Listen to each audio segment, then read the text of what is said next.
Everyone feared the CEO who never smiled.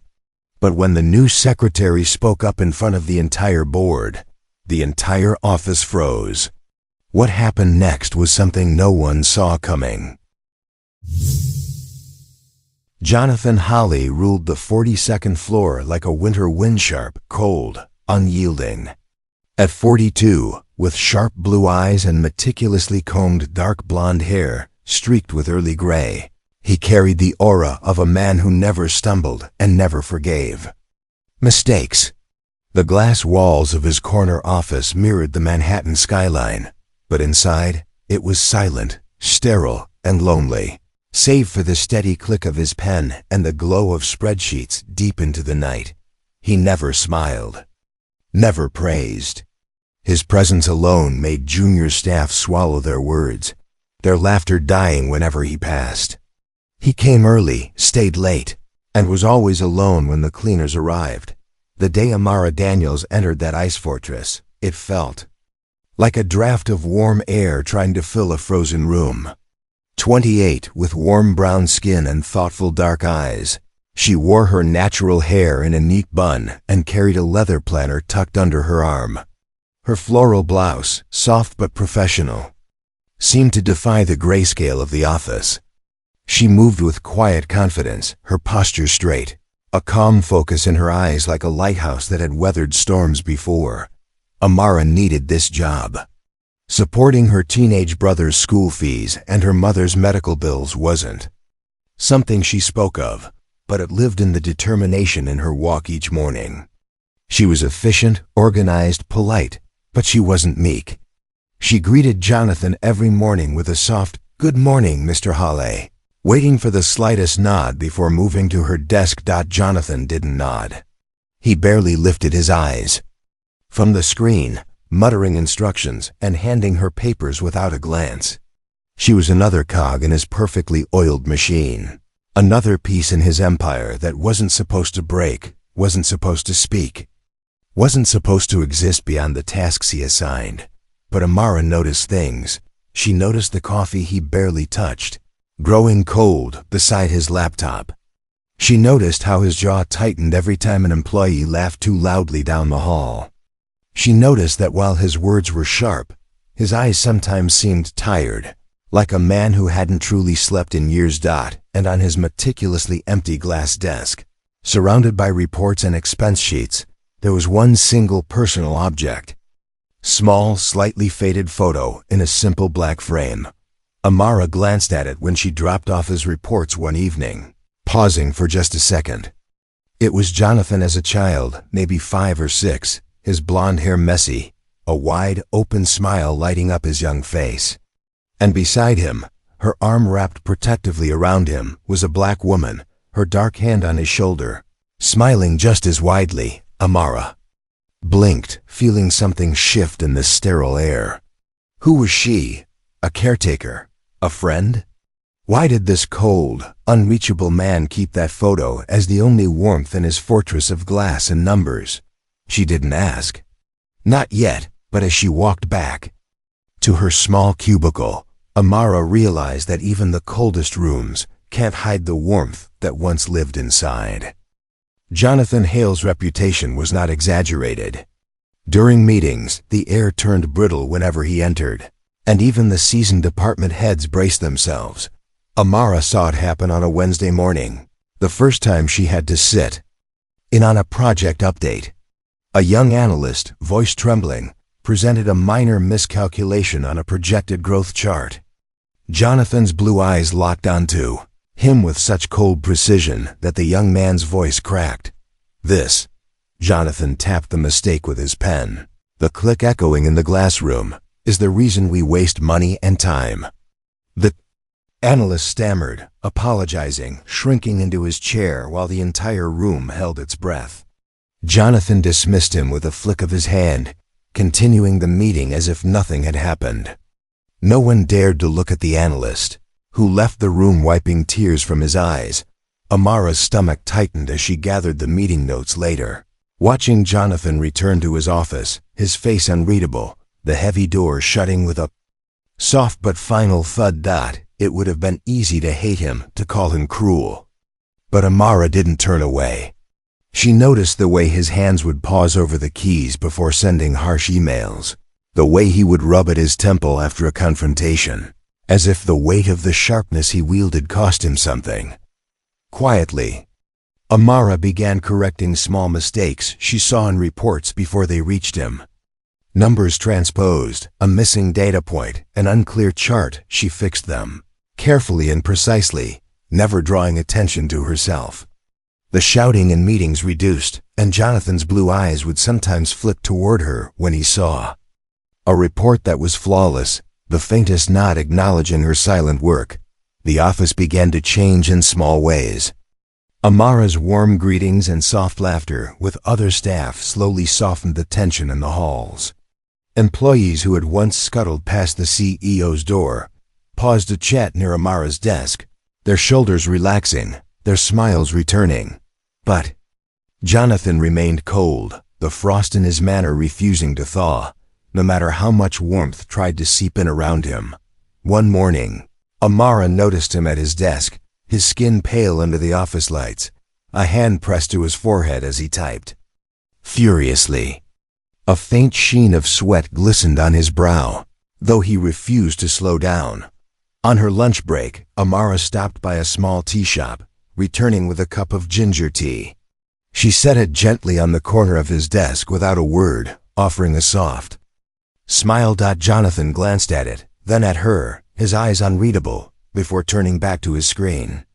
The tea remained untouched as the hours dragged by, growing cold, just like the coffee cups that lined his trash can. Later that evening, as Amara gathered her things, she heard his voice, low and strained, leaking through the crack in his office. Door. I'm not like him, Jonathan muttered, the phone pressed tightly to his ear. I'm not. Amara froze, the words hanging heavy in the air. The person on the other end spoke, but Jonathan's response was only silence. His jaw clenched, eyes closed as if bracing against memories. She stepped away quietly, her mind turning over the moment, the cup of tea still sitting untouched on his desk like an unanswered question, and for the first time, she wondered what had turned a smiling boy in an old photograph into the man who ruled the 42nd floor with frost in his veins. The conference room hummed with tension that morning, the long glass table reflecting the strained faces of managers seated in a careful line. Jonathan Haley stood at the head, his presence commanding, his tailored navy suit crisp against the stark white walls. A junior manager, David, was presenting quarterly figures, his voice tight, fingers trembling as he flipped through slides. A minor inconsistency flickered across the screen, a small data mismatch in a supply chain report. Jonathan's blue eyes narrowed, cold and sharp. This, he said, tapping the screen with the end of his pen, is how millions are lost. 1. Careless number. David stammered, sweat beading on his brow. I double-checked, sir. Clearly not well enough. Jonathan's voice was calm, but the steel beneath it cut deeper than any shout. A few of the board numbers exchanged glances but kept their eyes down. Amara's heart pounded in her chest. She sat at the end, her pen tapping lightly on her notepad as she watched David's face pale, shame replacing any confidence he had brought into the room. She glanced at the report. She had seen that figure before, in a flagged error from the automated system, a glitch in the supply tracking software that had misreported last month's inventory. She had meant to bring it up, but the chaos of the morning had swept it aside. The silence in the room was heavy, suffocating. Then, before she could think to stop herself, Amara lifted her head and spoke. "Excuse me, Mr. Hawley," she said. Voice calm but clear. Jonathan's eyes snapped to hers, the ice in them chilling, the room's collective breath catching. "The discrepancy wasn't David's fault," she continued. "The system has a known glitch. It double-counted shipments due to a timestamp error. The report was correct based on what he received." No one moved. David stared at her, eyes wide, hope and fear warring in his gaze. Jonathan's jaw tightened. His eyes locked on Amara with a piercing intensity that made even the senior directors shrink in their seats. Meeting adjourned, Jonathan said quietly, snapping his folder shut. The managers nearly scrambled for the door, filing out quickly, leaving Amara sitting alone with her notebook. She packed up her things slowly, her hands shaking despite her calm exterior. She felt the weight of his gaze still on her back, the silence in the room louder than any shouting could have been. A few minutes later, as she returned to her desk, her phone buzzed. "Come in." It was from Jonathan. Amara stood outside his office door, drawing in a breath before knocking gently and stepping inside. Jonathan sat behind his dark oak desk, the city skyline sprawling behind him, light filtering through the rain-streaked windows. Air was heavy with tension. Amara clasped her hands in front of her, waiting. Jonathan stared at her, his eyes unreadable, his face stone. She braced herself, ready for the reprimand, for the dismissal. But instead, Jonathan leaned back, his eyes closing for a moment, a long breath escaping him. "Thank you," he said quietly. Opening his eyes to meet hers, Amara blinked, stunned, the word hanging in the air like a fragile promise. Jonathan's eyes softened for just a moment, the frost cracking, revealing something deeper, a flicker of respect, or perhaps gratitude, quickly hidden as he turned back to his laptop. "You may go," he said, his voice returning to its usual even tone.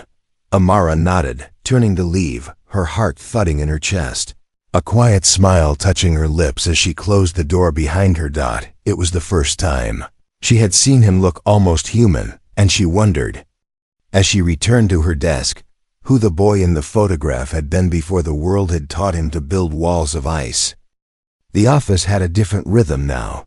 Amara noticed it first in the way Jonathan's gaze would flick toward her during meetings, a silent request for confirmation or correction before making decisions that once would have ended in cold commands.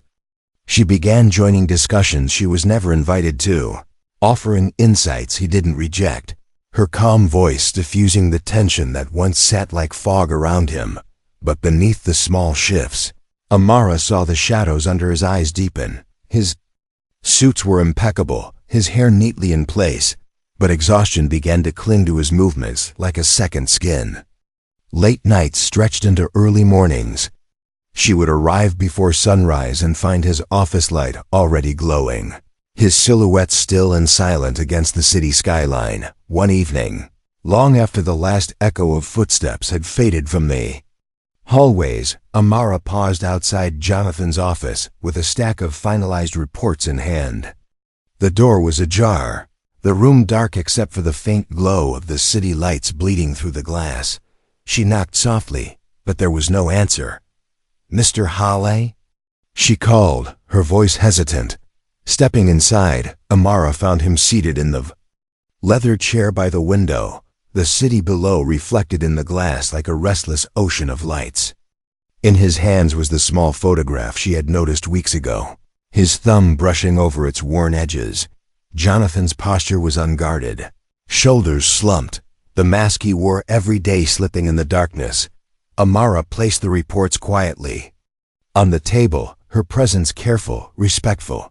"She was the only one who saw me," Jonathan said suddenly, his voice low, rough from disuse.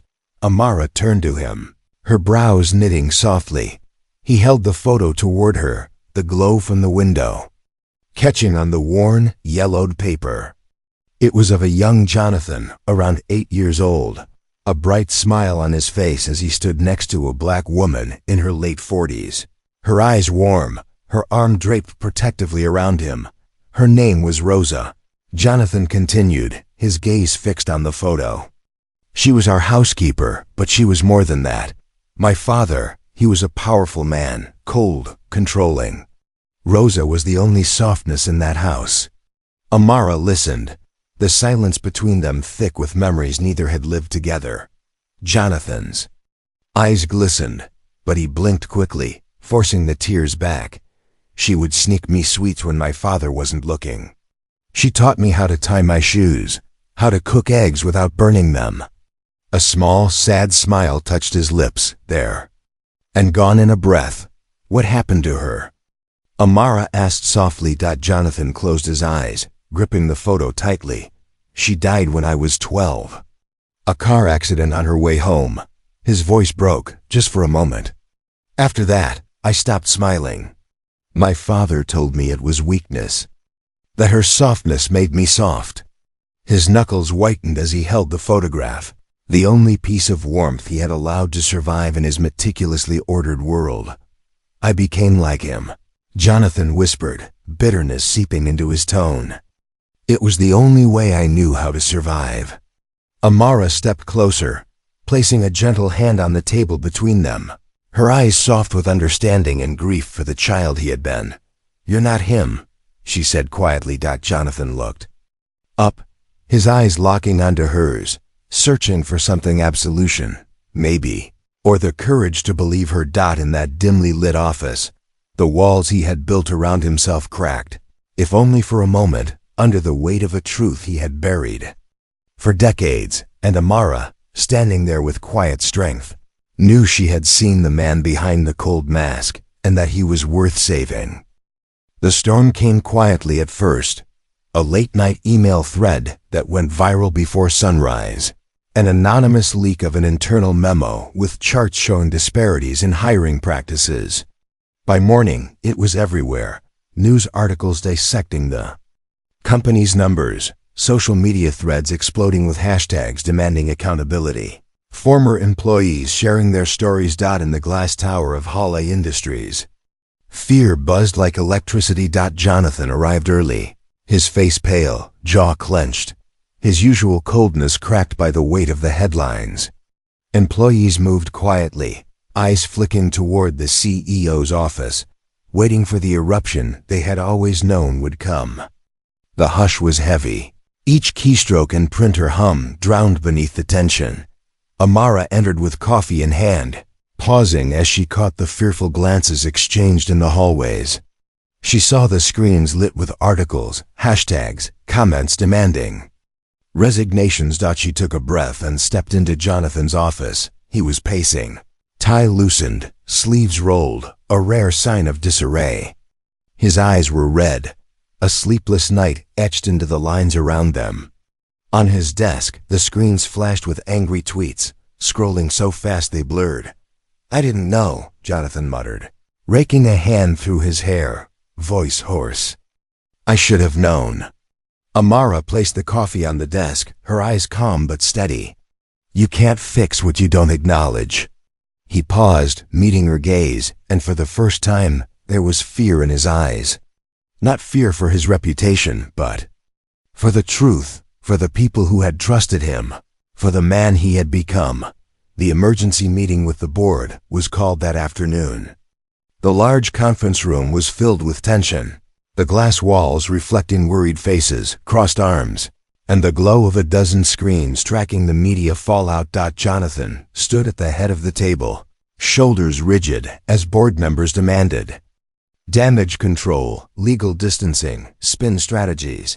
Amara sat silently by the wall, her notes untouched, her heart pounding as she watched him swallow back the anger, the fear, the instinct to shut it all down with a command. A director's voice. Cut through the noise. Mr. Hawley, what's your plan to silence this? Jonathan opened his mouth, then closed it, looking down at the table, and then, before she could stop herself, Amara stood, the room turned, eyes narrowing at the young black woman who dared to interrupt. With respect, she said, voice steady. Maybe silencing people isn't the plan. The silence was sharp, like glass cracking. Amara lifted her chin. People are angry because they're right to be. If we're transparent, if we acknowledge the bias, share the data publicly, and commit to fixing it, we can show we are different. A few scoffed, others exchanged skeptical glances.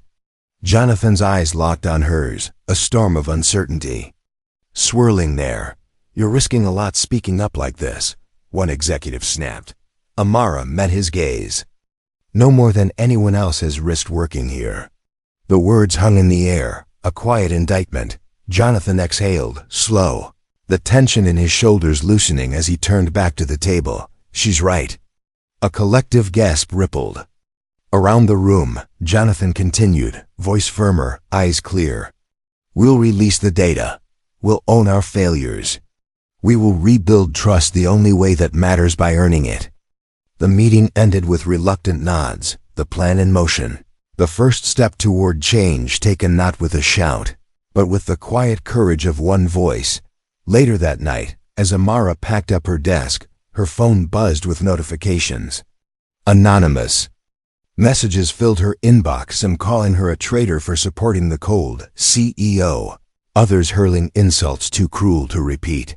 She swallowed, clutching the phone, her hand trembling.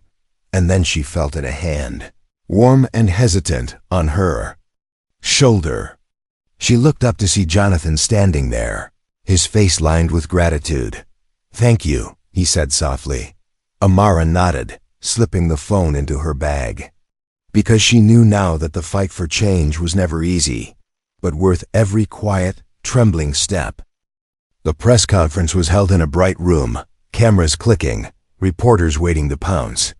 Hawley Industries logo gleamed on the podium, a symbol that had for weeks been linked with scandal and anger.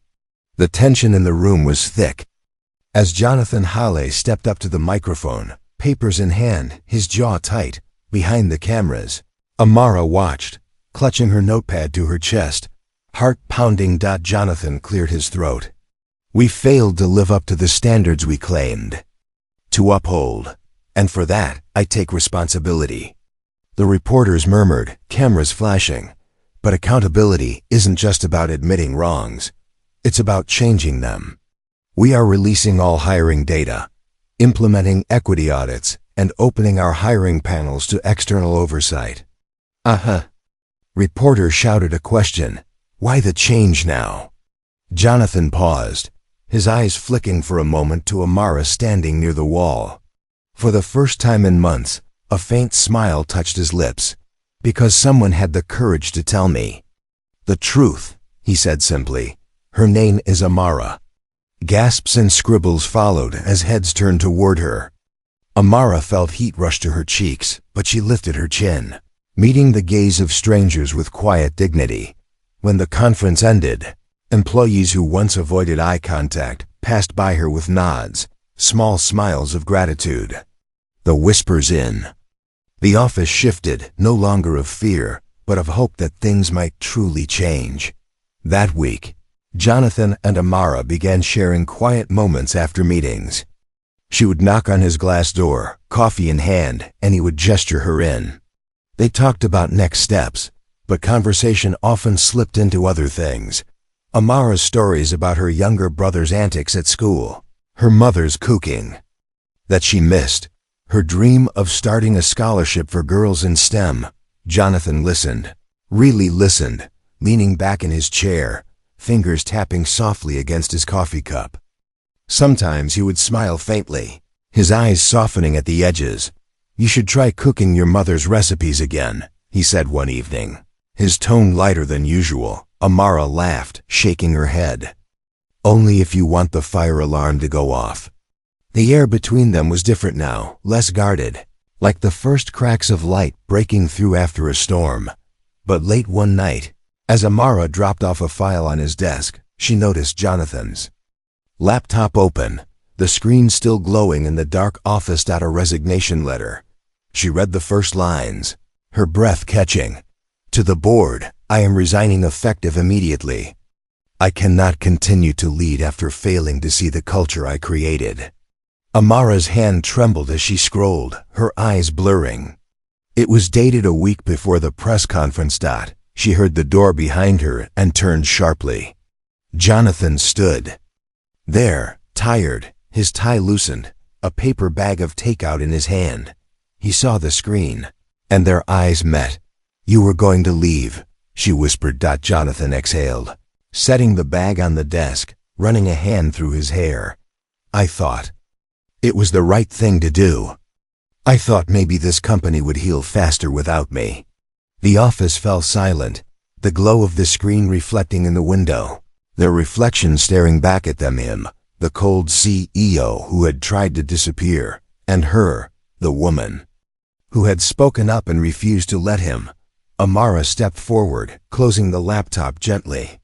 Maybe healing isn't about leaving, Jonathan. Maybe it's about staying and doing the hard work to change. Jonathan's eyes glistened, and for the first time, the smile that touched his lips was not faint, but real, small, vulnerable, but real. And Amara smiled back, knowing this was the moment everything truly turned. The office was quiet that evening, the skyline of New York twinkling against the dark windows like a distant promise. Jonathan stood by his desk, the laptop open with the resignation letter still on the screen, the cursor blinking like a silent dare. Amara stood across from him, her arms crossed, but her eyes held no judgment, only the calm steadiness that had become her signature in the chaos of Hale Industries. She took a breath, the hum of the city below filling the silence between them. Jonathan, she began softly, the company doesn't need another CEO to walk away. It needs you to lead differently. His jaw tightened, shoulders rigid as he looked away, out into the lights of the city that had made him, swallowed him, and shaped him into the man employees feared. I don't know if I can, he said, his voice low, brittle. I've spent so long being this, cold, controlled. I don't know how to be anything else. Amara stepped forward, closing the distance between them. The overhead light reflected off the small photo on his desk, the one of him as a smiling child next to the woman who raised him, the one he lost before he understood what family meant. You're afraid, Amara said, her voice unwavering. And that's human, Jonathan. But fear doesn't get to decide who you are. You do. He blinked rapidly, eyes glistening, swallowing hard as he looked at her. What if I fail? He whispered, the vulnerability in his tone like a fracture. In glass. Amara's gaze softened, her posture straight but warm, the way she stood when comforting nervous interns or calming angry board members. She took a deep breath. Change starts, she said, her voice gentle but firm, when you decide to be the man she would have been proud of. Jonathan's breath caught, the words sinking in deeper than any business advice or consultant's report ever had. He glanced at the photo, his mother figure's gentle smile frozen in time, a reminder of the love he had once known, before the coldness became his armor. His eyes brimmed with tears, one slipping down his cheek before he could stop it. It was the first time in years, maybe ever in this office, that anyone had seen him cry. The CEO who never smiled, who never showed weakness, stood there with tears streaking down his face as the silence wrapped around them like a promise. Amara didn't flinch, didn't step back. She simply stood there, letting him have this moment, letting him be human. Jonathan turned back to his laptop, the blinking cursor over the word resignation. His finger hovered over the trackpad, a moment of hesitation before, with a trembling exhale, he highlighted the entire letter and pressed delete. The screen returned to its empty desktop, the letter gone. He closed the laptop, the click echoing in the office like the closing of a chapter. When he looked back at Amara, there was still fear in his eyes, but there was something else now too, a flicker of resolve, of hope, fragile but alive. Thank you, he whispered, his voice hoarse but genuine. Amara nodded, a small steady smile on her lips. You're welcome. Now let's get to work. And for the first time in that towering office of glass and steel, Jonathan Hale chose to stay, not because he was trapped by expectation, but because he chose to become the man he was meant to be. And Amara knew, in that quiet moment, that this was only the beginning. The office felt different now. The heavy, silent tension that once clung to every hallway had lifted, replaced by an air of quiet hope.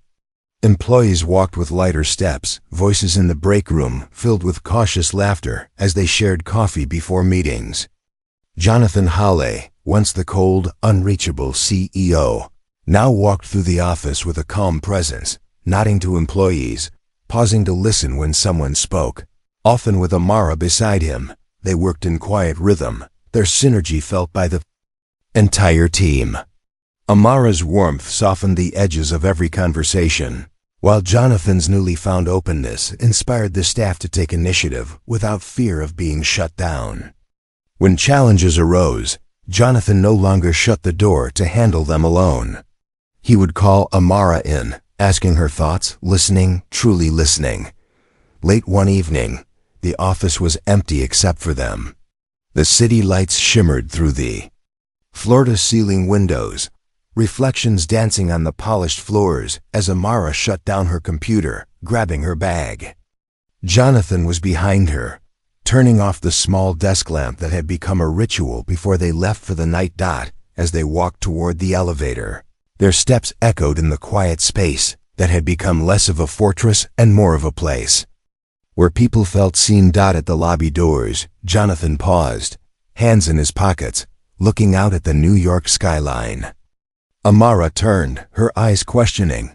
He took a breath, his eyes meeting hers under the soft glow of the lights. "You were never just my secretary," he said quietly, each word deliberate, sincere. "You were the reason I learned to live again." Amara's breath caught, her fingers tightening around the strap of her bag.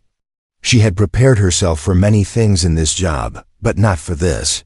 Her warmth had always been her strength, but she had not realized how deeply the quiet connection between them had grown. She saw it in his eyes now, in the vulnerability he no longer tried to hide. "Jonathan," she whispered, her voice trembling, emotions rising in her chest as she tried to find the right words. But before she could continue, he stepped closer, his hand reaching out, brushing a loose curl from her cheek with a tenderness that contrasted the man he had been. His eyes were soft, open, the hard lines on his face relaxed, a small, genuine smile pulling at his lips. It was not the guarded, tight smile she had seen him attempt before. This was different. This was a man learning to love without fear. Amara's eyes softened, her lips parting as she let out a breath she didn't realize she had been holding. The distance between them closed, and under the soft hum of the city outside, Jonathan leaned in, pressing his lips to hers in a gentle, quiet kiss. It was not rushed, not heavy with desperation, but a promise, a moment of peace between two people who had learned to see each other fully, past the layers of fear, past the walls they had both built. When they pulled away, Jonathan's eyes glistened, his smile broad and true. "Thank you," he whispered. Amara chuckled softly, tears welling in her eyes as she reached up, touching his face.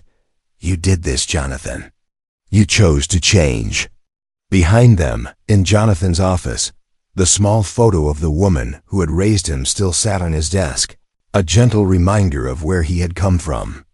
Beside it now was a new photo of Jonathan and Amara, standing side by side at a company event, smiling under the glow of soft lights, surrounded by a team who had learned to trust again. For the first time, the cold CEO was gone, and in his place stood a man who had learned what it meant to love, to lead, and to live fully, with Amara by his side.